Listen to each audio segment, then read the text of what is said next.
Alam niyo po ba kung bakit maraming mga Christian pa rin ang hindi pa rin nagbabago? Kung bakit marami nagsasabi that they are born again, they are Christians, yet hindi sila nag-change. Wala nagbabago sa kanila. The same pa rin sila. Kung ano yung ugali nila, nakilala nyo 20 years ago, ganun pa rin sila. Alam niyo kung bakit? Isa sa mga dahilan, baka hindi siya talaga totoong Christian. Baka akala niya lang. Pangalawa, meron talagang mga Christian na matigas ang ulo. Okay? Meron talagang mga Christians na hindi niya pa talaga natututunan. So kahit na anong palo sa kanya ni God, hindi pa rin niya natututunan. Okay? Natatandaan ninyo, nung inaaral natin yung churches sa Asia. Okay? One of those is yung mga taga-Sardis, yung mga sardinas, mga sardines, kasi mga taga-Sardis, ano sila? Ano sila? Ano sabi?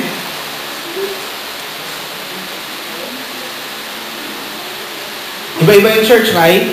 Meron mga church na katulad ng Ephesus, meron namang katulad ng Laodicea, na lukewarm, meron namang mga churches na dead church, meron mga compromiser, pero ang tawag pa rin sa kanila church. So possible na church pa rin. Ibig sabihin, andun pa rin sila, and the grace of God is abounding para hindi sila makonsume, hindi sila puksain.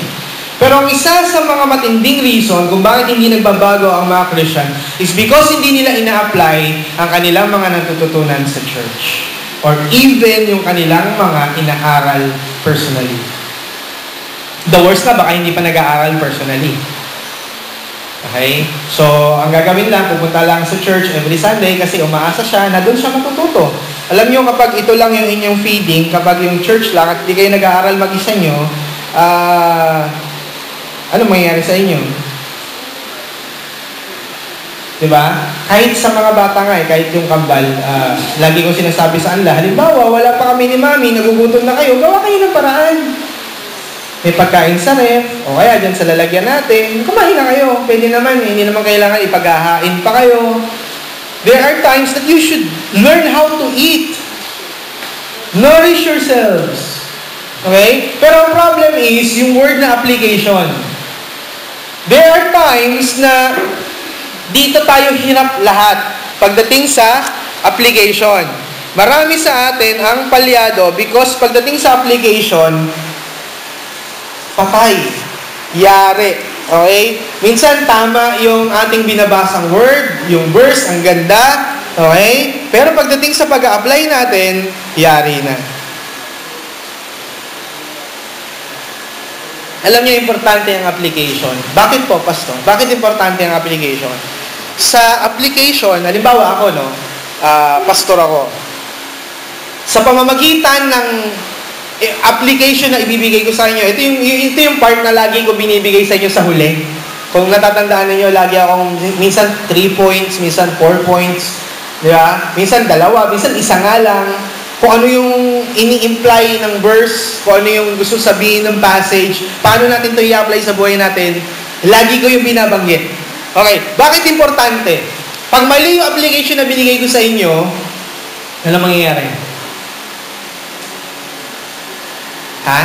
Lalo na yung mga member na dali-daling maniwala sa pastor. Okay, na lahat na sabihin ng pastor, pinaniniwalaan.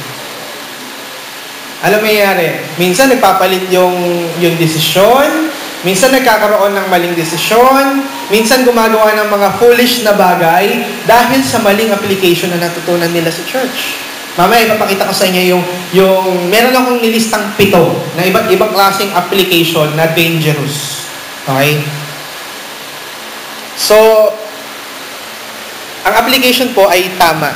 Walang kwenta ang isang preaching kung hindi po magkakaroon ng tamang application. Kaya sa buhay nyo, every time you go here or even listening to the radio, to the MP3, watching preachings in the TV, pag hindi tama yung application na nakuha nyo or na-absorb ninyo, lagot na. Kasi, they may be times na sa preaching, iba-iba minsan yung catch natin. Okay? Sometimes, iba-iba yung catch o yung pagkakasalo mo.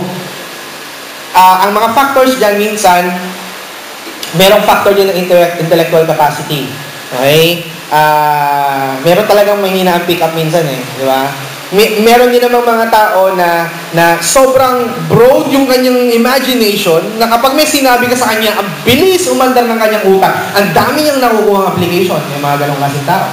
Okay? Meron namang mga tao na kapag nandito sa church, inaantok, walang masalo. Di ba? Yung tipong, anong natutunan niya sa church? Ano ba yun? Oo. Hindi nakasalo kasi inaantok pala Di ba? Iba-iba tayo Iba-iba yung reason kung bakit hindi rin tama yung application. So, every time, kahit hindi sa church, kahit sa radio, sa MP3, sa TV, meron tayong mga natututunang application dyan. Okay? Pero tandaan nyo to, hindi po pwedeng tawaging preaching o sermon ang isang talk o isang pagsasalita kapag walang application. Ang problema nga minsan sa mga preaching, puro application. Walang basis. Mamaya rin, papakita ko rin sa inyo yun. That a sermon should always consist of fact or truth and the imperative o yung command. Okay? Dapat meron siyang pinagbabasihan, kaya kayo dapat sumusunod. Bibigyan ko ngayon ng isang matinding example. Okay? Bakit nagkakatipon-tipon ang mga iglesia ni Cristo ngayon doon sa Ortigas? Bakit? Bakit? Sabi ng ministro nila I talk to a friend. Sabi nga doon sa mga kaibigan ko sa J531 kagabi, kasi nagkikwentuhan kagabi, na may mga nakikisawsaw ng mga politiko. Sabi ko, alam niyo, hindi naman lahat ng iglesia ganun ang stand Kasi I have a friend na kahit na anong pilit sa kanila ng ministro, hindi sila sama-sama. Bakit? Tinatakot sila yung mga ibang iglesia. Ang sabi sa kanila, hindi na sila magkakaroon ng kaligtasan. Itatakwil sila ng iglesia, mawawala sila sa kaligtasan. Sabi ng friend ko na client ko sa DTI, sabi niya, kasi Pol-Sci siya Pol-Sci graduate siya Sabi niya, totoo na mayroong separation of state sa kanang religion. Pero saklaw pa rin ng state yung kasalanang gagawin nung nandun sa loob ng religion. Kung ayaw nilang masaklaw, lumaya sila sa Pilipinas. Iglesia yun, yung nagsasalita na yun. Yung friend ko na yun.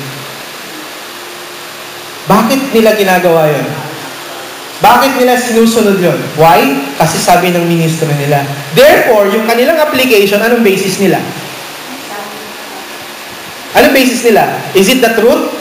Yung kanilang katuruan, ang basis nila? Hindi. Anong basis nila? Dahil sa narinig lang nila yung kanilang pastor. Yung authority lang ng kanilang pastor. Maraming ganong klase ang ginagawa sa loob ng church. Bakit nyo sinusunod yung isang bagay? Sabi ni pastor, what? Ayoko maririnig sa inyo yun babatukan ko kayo pag narinig ko yun. Okay? Ba't yung ginagawa yan? Sabi ni pastor, gusto ko maintindihan ninyo, kaya nyo ginagawa isang bagay kasi yan ang nakasaad sa scriptures. Hello? Bakit kayo naniniwala pa rin sa forever? Di ba? Bakit kayo naniniwala pa rin sa tamang ligawan? Bakit hindi kayo pumapayag sa premarital sex? Dahil sabi ni pastor, pag sinabi niyo, babatukan ko kayo. Hindi yun dahil sa sinabi ko, kundi kung ano ang sinasabing prinsipyo ng scriptures. You understand? A preaching is not a proper preaching without the proper application. Okay? Nagbabago ang buhay ng miyembro dahil sa pagkakaintindi sa application. Okay? Ang effective preaching po, hindi lang nag-i-inform. Ano pa? Nagta-transform. If the preaching you heard is all about informations, ito ang sinasabi ng Belgic Confession. Sabi ng Westminster's Catechism, ganyan. Ano yun? Kaya nga, every time that we learn, di ba, tuwing nasa Sunday school tayo, Every time that I teach you the Belgic Confession, what we do? What do? We try to find paano natin yun i-apply. Ano ang kahalagahan ng bawat doktrinang natututunan natin? Tapos hindi lang tayo bara-bara, hindi lang tayo gagawa ng isang aksyon o hindi lang natin ginagawa isang bagay nang walang basihan. There should always be a basis. And what is that? Proper doctrines. Kaya nga, doctrines and application always goes hand in hand. Hindi pwedeng mawala. At kung tatanungin niyo ako, ano ang aking gagawin hanggang sa ako ay mamatay, yun pa rin ang gagawin ko. I will still preach to you doctrines and the proper application. You will never hear to me tips of being a good mom. Paano ba magiging mabuting estudyante? Matulog ng maaga, kumain ng cereals, uminom ng gatas, mag-take ng Memo Plus. Hindi ko gagawin yun kahit kailan. Okay. Ang ituturo ko sa inyo, ang kailangang matutunan ay ang prinsipyo ng Panginoon. Kasi kapag natutunan mo yung prinsipyo ng Panginoon, mag-aaral kang mabuti. Okay? Ano ba yung prinsipyo ng Panginoon? Igalang mo ang iyong ama't ina. Sila nagbibigay ng tuition sa'yo. Di ba? Sila nagpapaaral sa'yo, sa kanila ka nakatira. So yun ang dapat mong matutunan. So mag-aaral kang mabuti. Tama? Doon manggagaling ngayon yung ating basis. Saan? Sa doctrines. Paano maging mabuting tatay? Tingnan natin anong sinasabi ng scriptures. Okay? Hindi yung real men are pogi. Hindi lang ganun. Hindi lang yun yung basis natin. Ibase natin. Anong sinasabi ng scriptures? What does the scripture says about being a father? Mga lalaki, mahalin ninyo ang inyong mga asawa gaya ng pagmamahal ni Kristo sa kanyang iglesia. Anong klaseng love yun? Anong klaseng love yun? Anong klaseng love ni Christ sa church? Ha? Kaya nga, anong klase yun? Paano ginawa ni Christ? He died for the church. O yung mga lalaki, handa ba kayong mamatay sa mga girlfriend nyo sa mga nililigawan nyo? Sigurado? Opo. Di ba? Are you? Will you?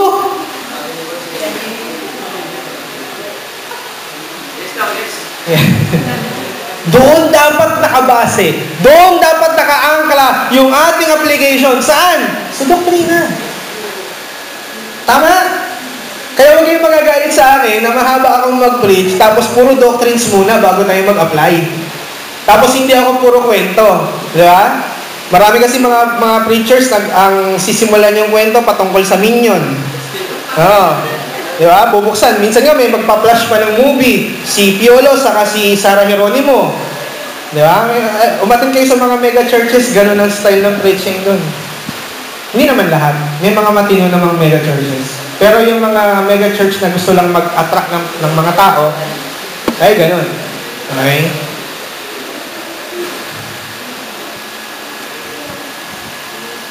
Natatandaan ko, sabi ni Phil Johnson sa isang seminar ng Master's Seminary.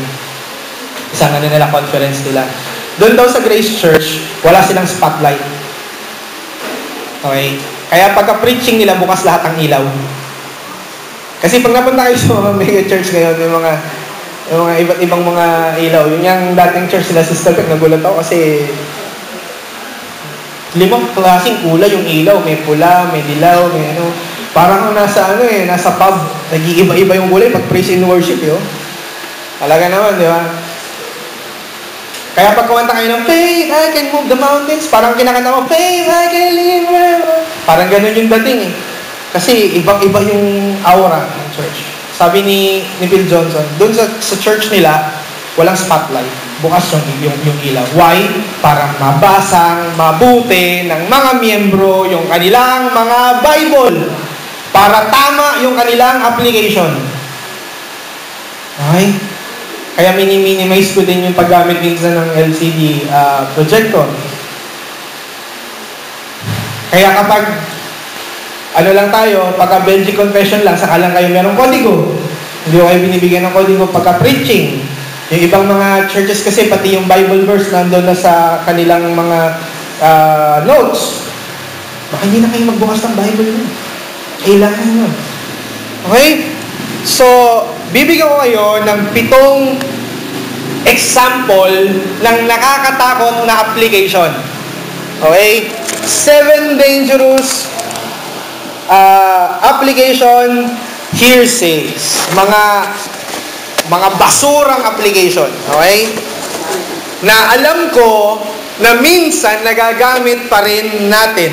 Number 1, spiritualizing. Okay?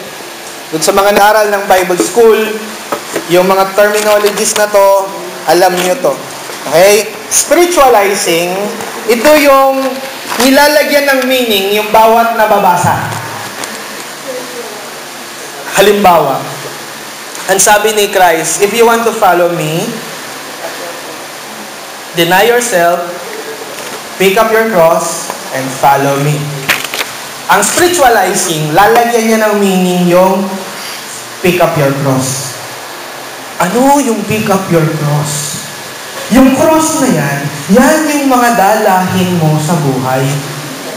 Yung mga problema mo, yung mga kamag-anak mo na laging pasakit sa'yo na hanggang ngayon, malalaki na, may mga anak at may mga apo pa, pumapasan pa rin sa'yo. Yan yung mga cross ng buhay. Okay? Spiritualizing. O kaya, nag-preach patungkol sa miracle ni Christ doon sa naglakad si Peter doon sa tubig. Tapos biglang lumubog si Peter dahil mahina yung kanyang pananampalataya. Okay? Bakit lumubog si Peter? Kasi nakakita siya ng bagyo. Yan yung mga bagyo ng buhay na nakikita natin. Kapag nakita niyo yung mga bagyong yan, lulubog ang inyong pananampalataya. Yun yung spiritualizing. Amen, no? Oo. Sabi ko sa inyo, basura yun. Kasi hindi yun yung tama. Walang intensyong gano'n yung writer. Nung sinabi ni Jesus na deny yourself, pick up your cross, hindi siya patungkol sa problema sa buhay. Patungkol yun sa handangang mamatay. Kasi when you say cross, nung time nila, ano yun? Death penalty. Are you ready for death penalty? For the sake of Christ? Yun ang tanong niya. Yun yung spiritualizing. Ang spiritualizing, madalas na ginagawa yan ng maraming pastor. Yes or no? Diba minsan, kapag nag-gathering kayo, nagkakaroon kayo ng mga fellowship, diba? Para sa akin, yung tawag dito yung seeds na yan, yung mga seeds na yan ay kung paano mo ibibigay yung iyong ikapo. Na kapag konti lang ang binigay mo, ay konti lang din ang tutubo. Kaya kapag masagana yung nag-ikapo, matabang lupa siya, merong tutubong tigda 200, tig 100. Salita ng Diyos yung pinag-uusapan doon, hindi ikapo. Diba? Okay. Pangalawang nakakatakot na klase ng application ay yung moralizing. Okay? Yung naghahanap ng moral lesson sa istorya. Okay? Ito, marami guilty rito. Bibigyan ko yun ng isang matinding example. Kapag inaral nyo,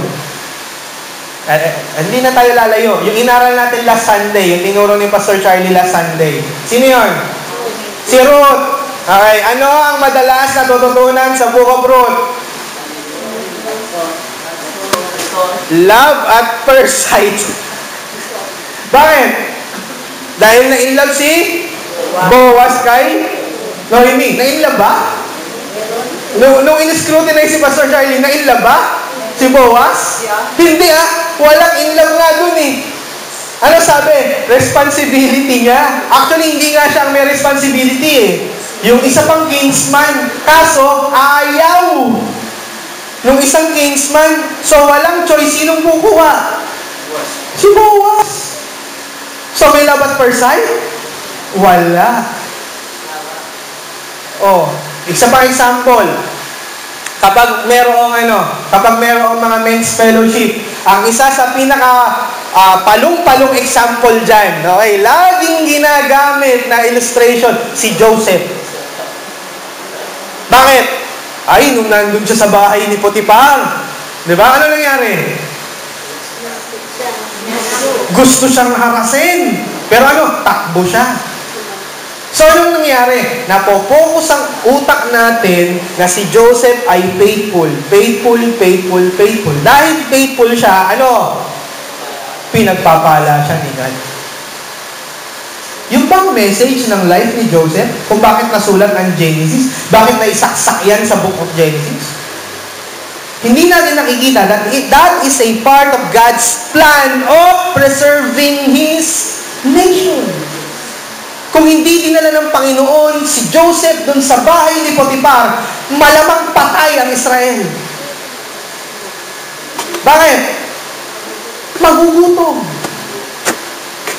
Pero nakikita ba yun sa storya? Pagka pinag-uusapan yan? Yan ang danger ng mga different cell ministries na mayroong specialization. Halimbawa, men's ministries. Lahat na lang ng babasahin nila sa Bible, iniisip nila patungkol sa men. Lahat na lang sa women's ministries, lahat na lang ng bagay patungkol sa women's ministries. Lahat na lang ng bagay sa youth ministry. Pag nagbabasa sila ng Bible, patungkol sa youth, hindi po. Find the proper application because of the proper doctrine that the word is implying. Okay? Yan yung moralizing, mino-moral story natin. Huwag na kayong magbasa ng Bible kung moral lesson lang ang gusto nyo matutunan. Okay? Maghanap kayo ng Henny Penny, maghanap kayo ng 50 Shades of Grey, maghanap kayo ng Born Supremacy, Born Legacy. Maraming moral lesson doon. Huwag ng Bible ang basahin nyo. Okay? Ang problema sa atin, ang gusto natin, babasahin natin ng Bible, ginagawa lang natin itong lakbay diwa. Ginagawa natin chicken soup for the soul ang Bible. Oo. Kaya tuloy, actually, ayaw nyo lang makita, pero gusto nyo bread. Yung daily bread lang naman talaga ang gusto nyo. Na babasa ka ng kaprasong verse, tapos puro kwento na. Hindi ganun ang Bible. It's not about the moral story, it's about who God is. Okay? Pag hindi yun ang hinanap niyo sa Bible, it's a big danger. Pangatlo, yung patternizing. You always use the biblical patterns. Guilty ang word of life dito noon. Okay? Ang sabi ng gawa, ilan yung deacons nila? 7. So dapat, ang deacons din natin, 7. Hello? Porkit 7 yung deacons, dapat 7 lang? Paano kung wawala yung miyembro? 7 deacons, 1 member?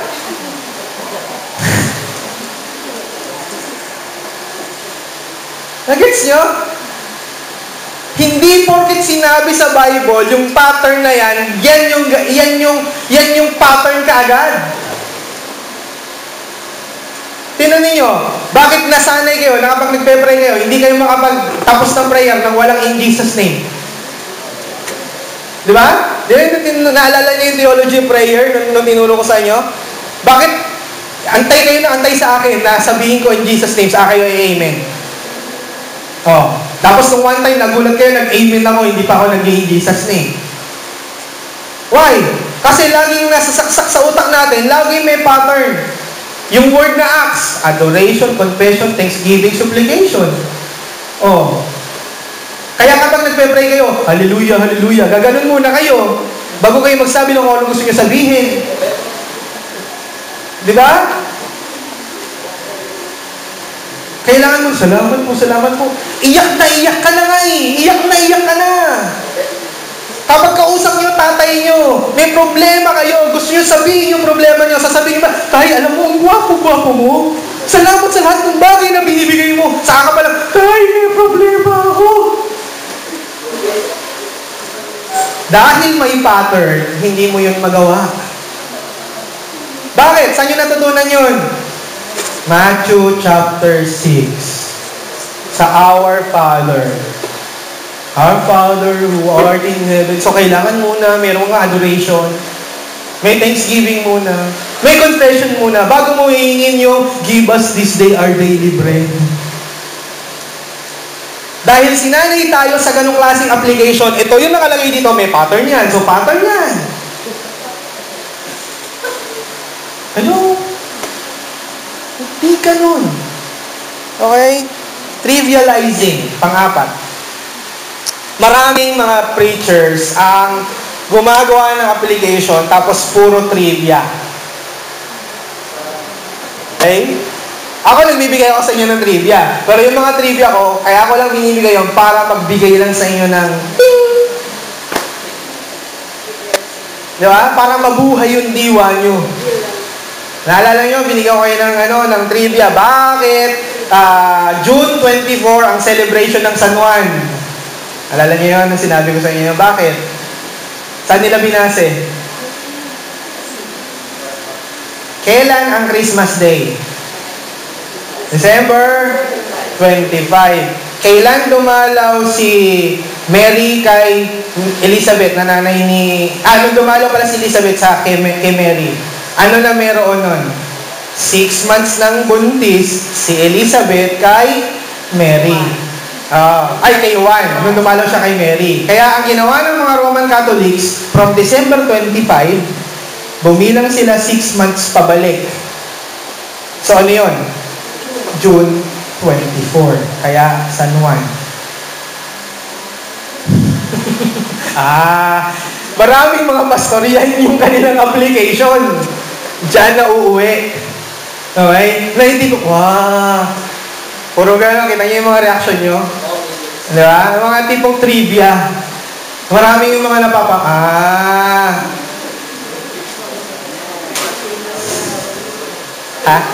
Ano ba? 6 months na po. Hindi, dumalaw siya 6 months ng buntis. So, yung tanda ni John the Baptist kay Jesus, 6 months yung tanda niya. So, kung sinilang si Jesus ng December, iisipin mo yung 6 months before. Kaya, inisip nila June 24. Okay? So, trivializing. Number 5, normalizing. Yung normalizing naman, ito naman yung iniisip mo, ito yung application na kung ano yung nag-work sa'yo, ay mag-work din sa iba. O kung ano yung intindi mo, yun din yung intindi mo na mangyayari sa iba. Halimbawa, ang ginawa ng Panginoon kay Abraham, nung sinubok siya ng Panginoon yung kanyang faithfulness, pinapapatay sa kanya yung kanyang uniko iho, nag-iisang anak. So, iniisip mo kaagad ngayon na lahat ng mga bagay na pangit na nangyayari sa iyo ay sinusubok ka rin ng Panginoon.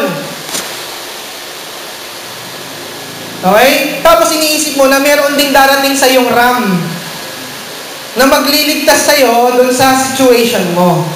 Okay? So, ganun din. Okay? O kaya, isa pang nakakatawang example, paano nakakuha ng asawa si Isaac? Sino naghanap? Yung alipin ni Abraham. Ano sabi nung alipin ni Abraham? Nag-pray. Ano sabi? Diyan siya ng sign.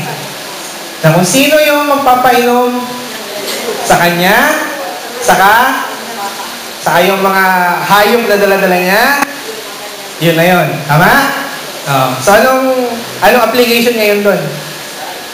Sign. Pag maghahanap kayo ng latitudes nyo, look for the sign. Lord, kung sino po yung magpapainom sa akin, saka doon sa mga kachokarang ko, siya na yun.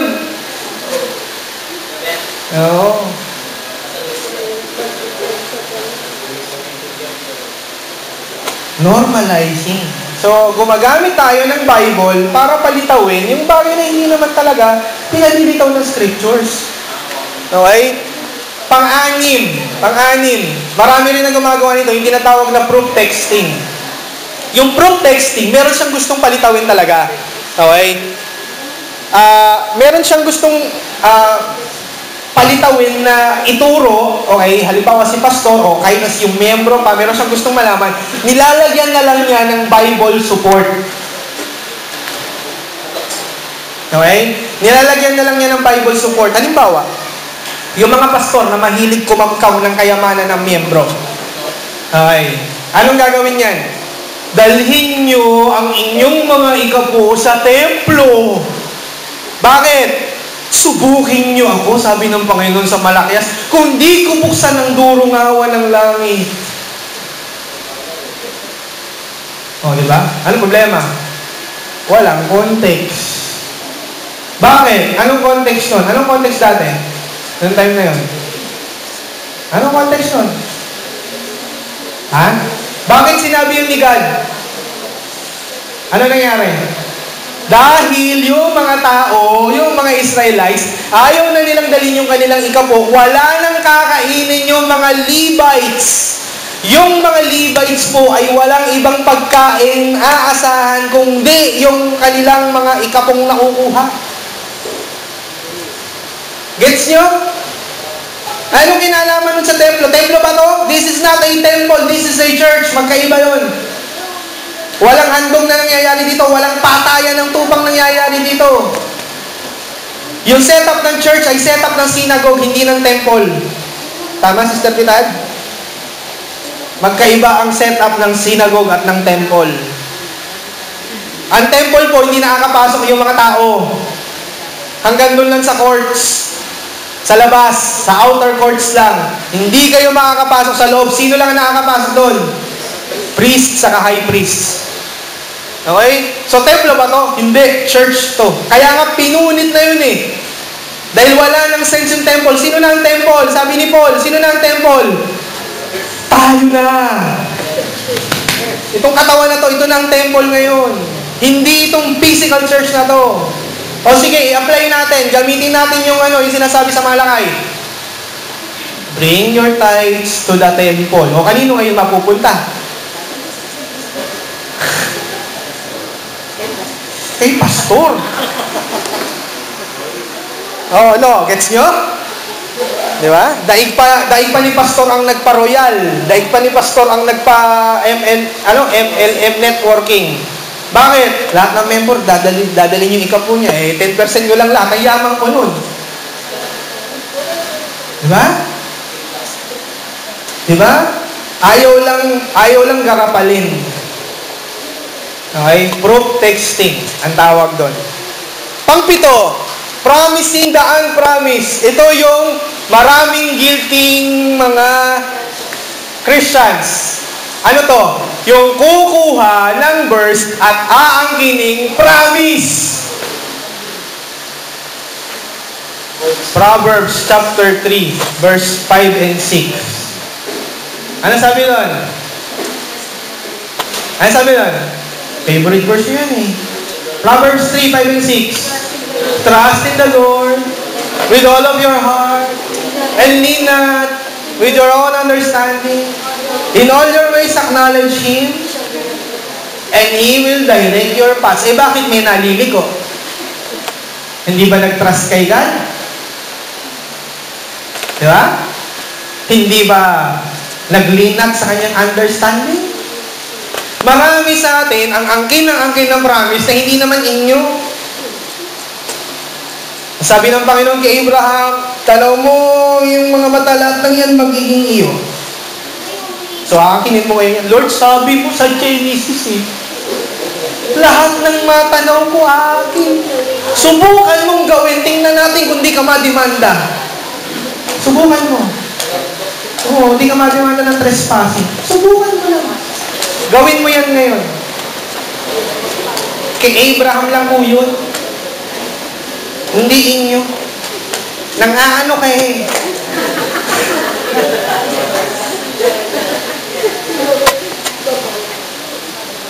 Okay. So, paano ngayon? So, yun yung pito. Ano yung pito? Spiritualizing, moralizing, patternizing, trivializing, normalizing, proof texting, saka promising the unpromised. Naintindihan nyo lahat yung pito na yan? Guilty o hindi? Guilty.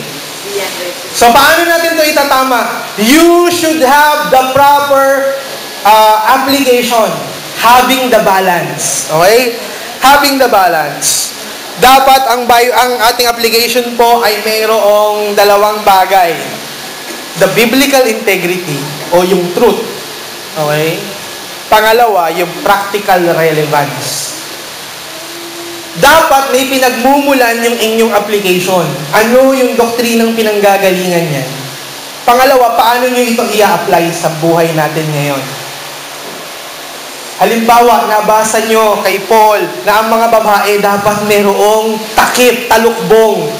So, anong gagawin nyo ngayon? Dapat nakatalukbong tayo sa church?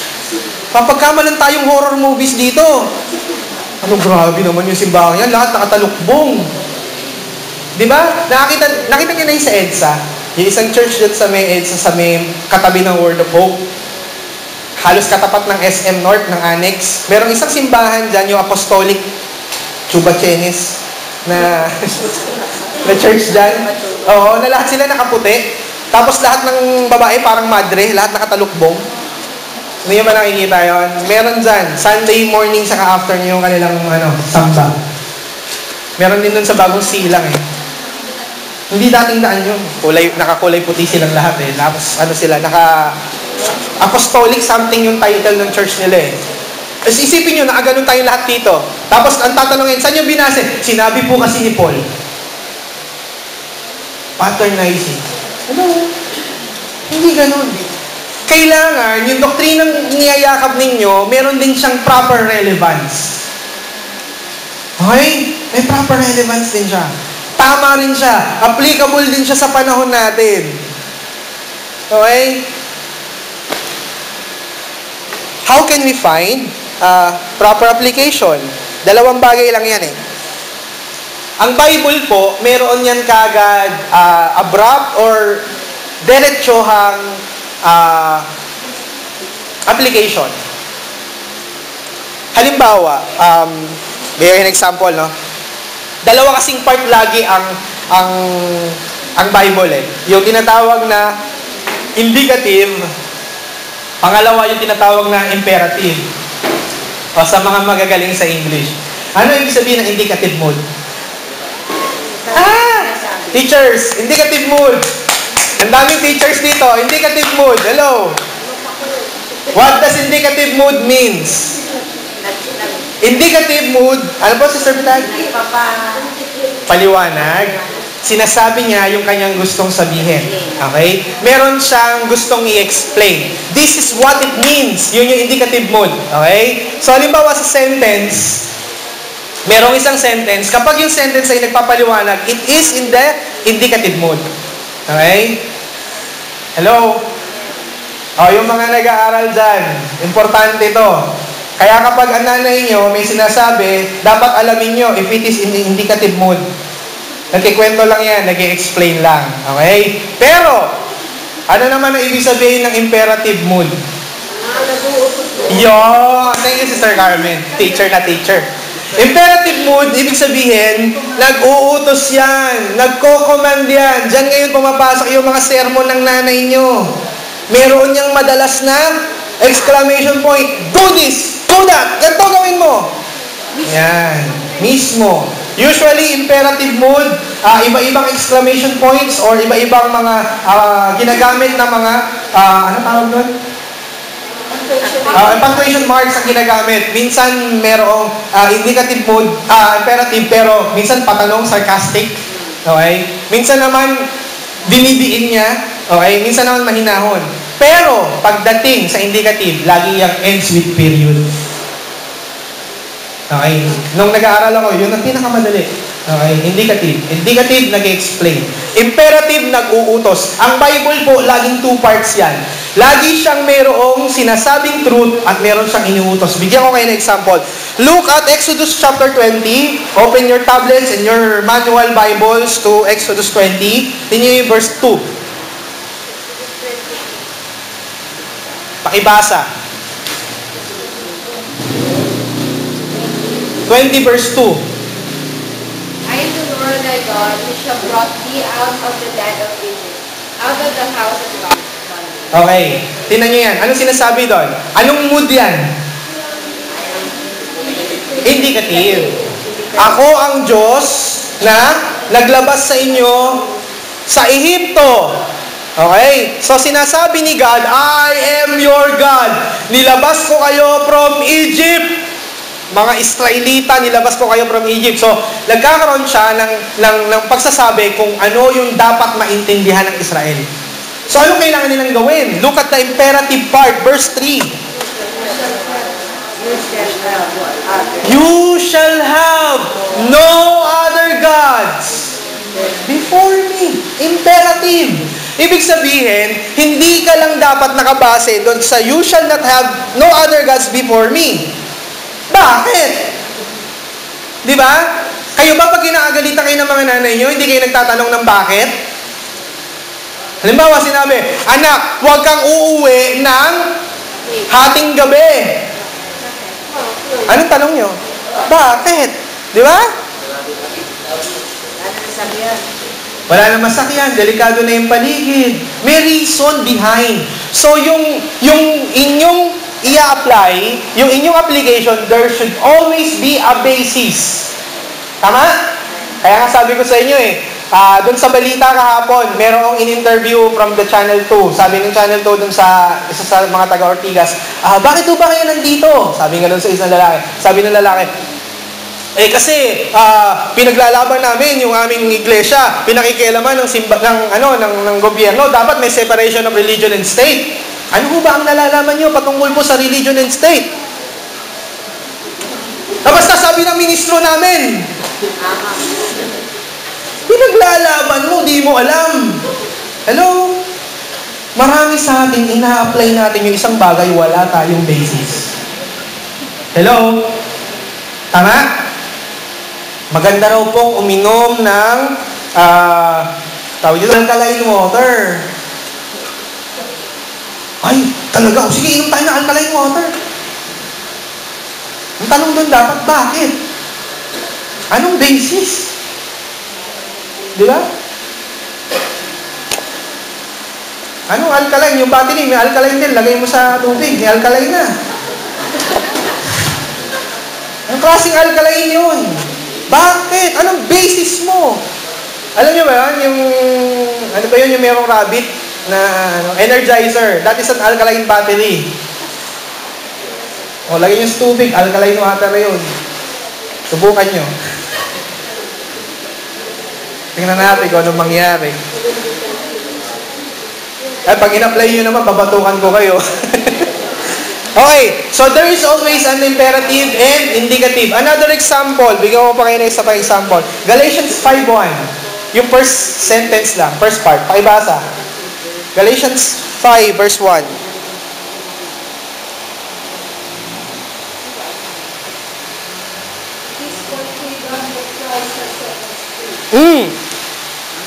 For freedom, Christ has set us free. Tingnan yung first sentence, Dahil kay Kristo, it is for freedom that Christ has set us free. Para makalaya tayo, kaya tayo niligtas ni Christ. Okay? Ano ngayon ang gagawin mo? Ano ngayon ang imperative? Yan yung indicative, di ba?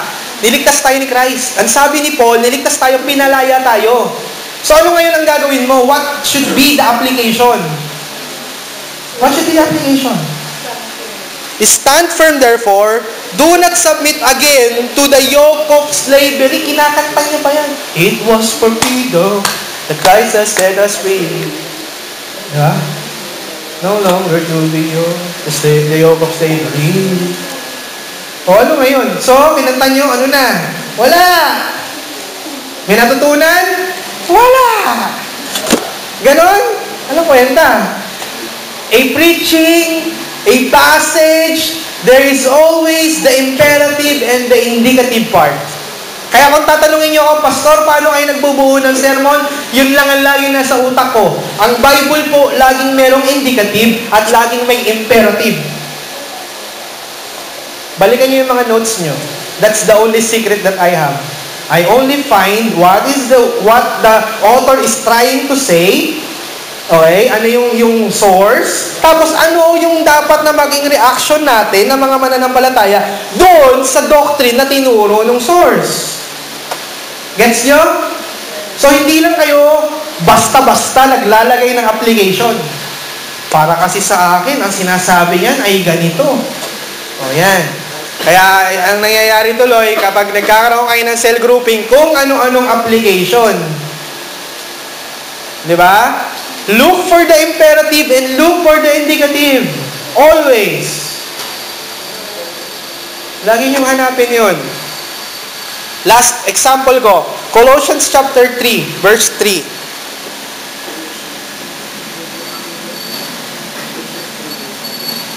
Verse 3 and 4. Ito po ang sinasabi. For you have died, and your life is hidden with Christ in God. When Christ, who is your life, appears, then you will also appear to Him in glory. Okay? Anong sabi? Namatay na tayong kasama ni Kristo, at yung buhay natin, naharap na yan sa Panginoon. So, yan yung indicative. Gustong sabihin yan sa'yo, oy, alalahanin mo, ikaw ay patay na kay Christ. Okay? At sa harapan ng Panginoon, haharap ka doon someday. So, yun yung dapat mo laging isipin. So, ano dapat ang maging reaction mo? Ang maging reaction mo dapat yung verse 5. Ano yung verse 5? Put to death, therefore, what is earthly in you. Hindi na dapat namumuhay yan sa'yo. Bakit? Patay ka na eh. Nakukuha nyo? Kaya tayo nakaka-derive into a proper application kasi nandiyan din yan sa scriptures. Kaso, marami sa atin, ang gusto natin, marami sa atin gusto natin yung moralizing, naglalagay tayo ng mga nasa utak natin na doktrina na kaagad. Halimbawa, ito pa, madalas binabase natin yung normalizing, binabase natin sa experiences natin yung ating application. Alam nyo, yung application hindi lang yan sa preaching. Lumalabas din ho yan whenever you are talking to somebody else.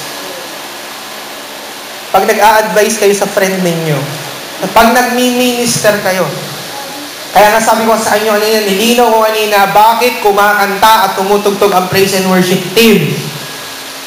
Ang katwiran ng maraming churches kasi yan ang simula ng service. Pangalawa, kailangan kasi ang mga mananampalataya ay maglingkod. Hali. Kaya tumutugtog, umaawit ang praise and worship team because they are giving thanks to God. This is their way of how they give glory to God. At the same time, naaakay tayong mga kasama dito sa church to worship with them. Yun ang reason bakit meron tayong kantahan. Anong tawag nga natin kapag nagbabasa tayo ng Psalms before tayo magsimula? Anong tawag natin doon? Call to worship. The leader here in front is calling the church, let us worship the Lord. Diba? Call to worship. Tinatawag na tayong lahat. Magpuri tayo, sumamba tayo sa Diyos. That is also an application. O yung mga estudyante ko sa Pampanga, naalala ninyo? Na nasaan nagsisimula ang lahat? Nagsisimula ang lahat sa proper interpretation. The indicative. Ano ngayon ang magiging resulta? The imperatives. The imperatives, doon ngayon lilitaw yan. Pwedeng sa preaching, pwedeng sa counseling, pwedeng sa worship leading, pwedeng sa Bible study leading. Ano mang ministry ang kapupuntahan mo, those are imperatives. Those are applications of what the Bible is teaching about, the indicative. Tama? Pastor, paano po kung kwento yung aming inaaral? Kasi yung example nyo kanina, patungkol yan dun sa mga sulat. Okay? Madalas po, ang mga sulat, saka yung ibang mga parts ng Bible, ibang mga genre, hindi yan lantaran na indicative, imperative. Pero, meron niyang intention na ganon. Okay? narratives or the other parts of the scriptures usually demonstrates yung theology nung nagsusulat. Ano yung kanyang understanding kay God at ano yung kanyang nararanasan, isinusulat niya yun. Bibigyan ko kayo ng example. Sinabi sa Bible na si Solomon ay mayroong ilang asawa? 300 asawa, 700 concubine. Pinarusahan ba siya ni God? Doon sa dami na yon? All of the life of Solomon is blessed siya. Pastor, paano yan? Ako nga, 2 lang eh. Si Solomon nga, 300 eh. Wala pa yung kabit. 700 pa yung kabit nun. Concubine. Paano yan, Pastor? Pinagpala si Solomon. Kailangan yung makita if it is teaching or just showing. Nagkikwento lang. Nagtuturo ba siya o nagkikwento lang siya? Malaking bagay yun. Malaking pagkakaiba yun. Pero dun sa kwento na yun, may matututunan tayo. Yun yung imperative. Kailangan niyo yung hanapin. Okay? Pero hindi dapat malayo dun sa kabuuan. Parang sabi nga sa inyo, si Joseph, hindi dapat mahiwala yung kanyang storya dun sa kabuuan ng storya ng Genesis. Okay? Halimbawa, nanood kayo ng ano ba yung pelikula ni Piolo sa ni Sarah Geronimo. Ayan, para maraming breakup list. Playlist. Pag pinanood niyo yun, mayroong mga chapter yun. Okay? May chapter yun. Ito yung magandang example yan. Kapag isang chapter lang doon yung pinanood nyo, hindi nyo maiintindihan yung buong istorya. Magkakaroon kayo ng maling judgment kaagad. Pag hindi nyo pinanood ng buo. Okay? Maraming mga ganong klaseng movie na kapag hindi nyo pinanood yung buo, mami-misjudge nyo na kaagad. Yung pelikula ni Maricel Soriano sa ni Aga Mulak, way back, matagal na, yung The Love Story. Na with Angelica Panginiban. Pag napanood nyo siya, na mukhang, parang ang nangyari, parang si Angelica mukha siyang kabit. Kasi kung manamit siya, napaka-liberated niya, nakakilala sila ni Aga sa China, doon ano tawag doon? Stewardess siya, tapos nakikipag one night stand siya kay Aga, gano'n. Tapos ito si Maricel Soriano, mapag-alaga niya, okay? Tapos maasikaso niya, talagang tawag siya ng tawag kay Aga. Tapos nagkita ngayon, pareho silang, dalawang silang babae sa buhay ni Aga. Nagkita sila ngayon dalawa. Tapos ang tanong ni Maricel, saan kayo nagkita? Paano kayo nagkakilala? Ano ngayon ang isipin niyo? Sino ang kabit? Si Angelica, no? Kasi liberated. Mali kayo. Si Angelica yung asawa at si Maricel Soriano yung kabit. Nung pinanood ko yun, nung bandang huli, shucks! Grabe yung judgment ko grabe yung judgment ko doon kay Angelica. Pangit na babae doon, sagwa-sagwa nung ginagawa niya. Tapos bandang huli na kinakampihan ko pa yung si Maricel Soriano. Pagdating sa huli, wow! Huwag ganun! Wow! Di ba? Pagdating sa huli, wow! Hindi. Ginudge ko kaagad. Bakit? Di ko pa napapanood yung buo eh. Ganun din sa scriptures. Huwag nyo siyang puputulin because you will miss the proper application. Especially the narratives. Okay? Yung mga parables. Anong tinuro ko sa inyo noon sa parables? Usually, parables comes with, hindi lang siya isa. Madalas dugtong-dugtong yan. Yung parable of the lost sheep, anong kasama nun? Lost coin saka lost son. Tatlo yun. Hindi yan isa lang. Pag nakuha nyo yung lost sheep, o kaya lost coin lang, mami-misinterpret nyo. Pag nakuha nyo yung lost son, lalo na yung lost son, pag yun lang yung binasa nyo, prodigal son, ano ang agad iisipin nyo? Backsliding. Mali. Ang pinapakita doon yung joy ni God kapag natagpuan niya na yung kanyang nawawalang anak. The lost coin, the lost sheep, and the lost son.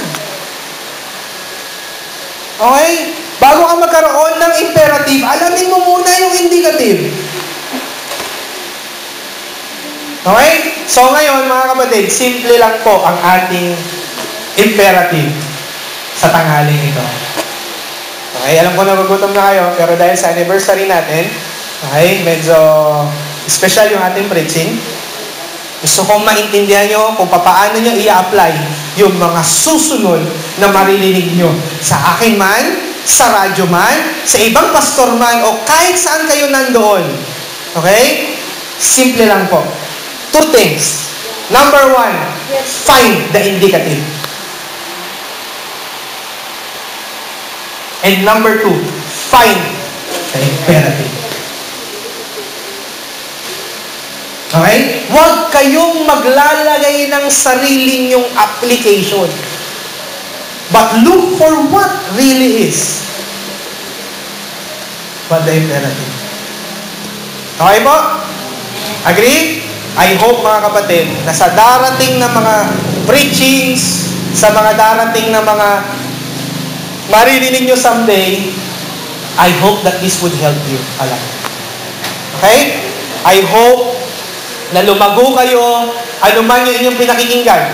Alam nyo, kahit na false teacher yung pinakikinggan ninyo, Bible pa rin ang gagaling yung text niya. So, look at the text. Huwag nyo na lang pakinggan yung application niya.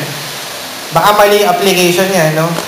Pero tingnan nyo na lang, ano yung pinanggalingan niyang text. Ngayon, kung mali pa rin yung text, doon na kayong huwag nang makinig.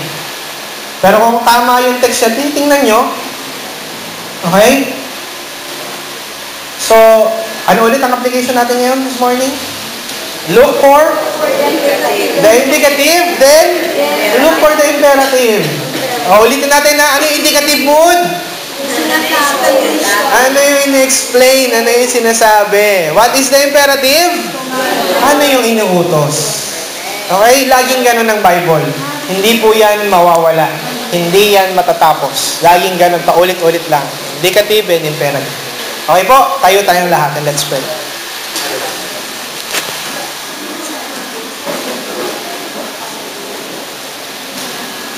Father, we thank you sa tanghaling ito, sa araw na ito, for ikaw ang siyang patuloy na nagtuturo sa amin. Giving us, Lord God, yung tamang pag-unawa at pag-a-apply ng aming mga natututunan.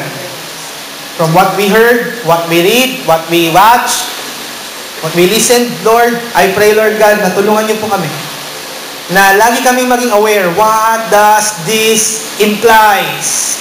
What does this indicates? Ikaw po siyang magbigay sa amin ito, Panginoon. Tulungan niyo po kaming maging matalas sa paghanap, Panginoon, ng sinasabi at ng nais nitong ibaguhin sa amin o pagawa sa amin. Kayo po ang siyang tumulong sa bawat isang naririto, Lord. Maging keen observer, Lord God, sa lahat ng aming pinakikinggan at inaaral. Hindi lang pwedeng basa lang kami ng basa. Kailangan din namin itong i-apply. Kaya nga dapat kaming maging aware, dapat kaming maging careful in everything we listen to and how we will apply this to our lives. Sa anumang ministry, Panginoon, na nandoon ang bawat isa, I pray, Lord God, na magamit namin ang aming natututunan ng tama at naaayon sa intensyon ng passage na aming inaaral. Thank you, Lord God. At dalayan ko po na ikaw patuloy na mag-bless at manguna sa bawat isang naririto. Sa pangalan ni Jesus, in Jesus' name we pray. Amen.